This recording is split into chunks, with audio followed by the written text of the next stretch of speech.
Монгол Улсын эрхлэгч хүнс хүлээж авах хөнгөн үйлдвэрийн яам харьяа агентлагуудын ажилтан албан хаагчдын төлөөлөлтөд уулзлаа.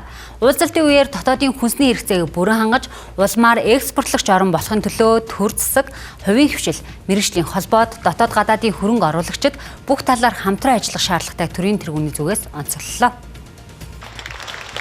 Хүнсний хувьсгал хөдөлгөөний цагаан алт хөтөлбөрийн хүрээнд аж ахуй нэгж иргэдэд урьд өмнө байгаагүй хэмжээний зээл олгож, татварын хөнгөлөлт чөлөөлөлт үзүүлж байгаа нь бодит үр дүн гарч эхэлсэн талаар уулзалтын үеэр салбарын төлөөллүүд онцолж байсан юм а. 2022-оос 2025 онд хүнсний хувьсгалын хүрээнд 2503 аж ахуй нэгж 1.3 их найд төгрөгийн урт хугацаатай бага хүүтэй хөнгөлөлттэй зээл авчээ. Үүний дүнд аж ахуй нэгжүүдийн хүчин чадал нэмэгдэж 53 үйлдвэр ашиглалтанд орж, хүнсний 1000 гаруй нэр төрлийн бүтээгдэхүүн шинээр үйлдвэрлэж байна. Төмсний хэрэгцээг бүрэн хангаж байгаа бөгөөд хүнсний ногооны 85 гаруй хувийг хангаж эхэлжээ.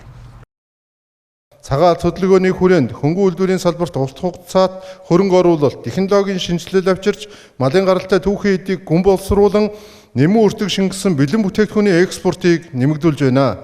Тухайлбал 2026 онд ноолуурын үйлдвэрлэлд 450 тэрбум төгрөг, ноосны үйлдвэрлэлд 50 тэрбум, арьс ширний үйлдвэрлэлд 35 тэрбум төгрөгийн эргэлтийн хөрөнгийн зээлийг тус олгоод байна. Үүний үр дүнд хаврын ноолуур бэлтгэлийн хүрээнд малчтын гараас дотоодын боловсруулах үйлдвэрт 5000 орчим тонн ноолуурыг нийлүүлээд байна.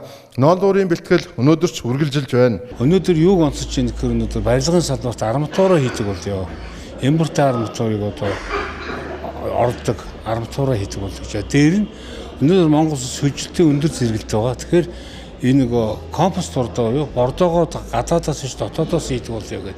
Энэ бол одоо манай салбарт хамгийн одоо таалагдж байгаа. Ер нь бол улс орны одоогийн хөгжлийн нөхцөл байдал цаашдын ирээдүйн хэдийн төлөвийн талаар өөрийн бодож санаж байгаагаа илэн далангүй ярьсанд одоо их талархалтай хандж байна.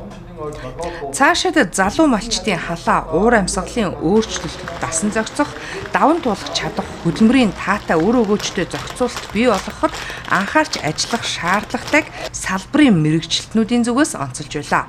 Хүнс хөдөө аж ахуй хөнгөн үйлдвэрийн салбар одоогийн байдлаар дотоодын нийт бүтээгдэхүүний 33%, экспортын орлогын 5%, нийт ажиллах хүчний 49%-ийг ажлын байраар хангадаг гэсэн судалгаа байна.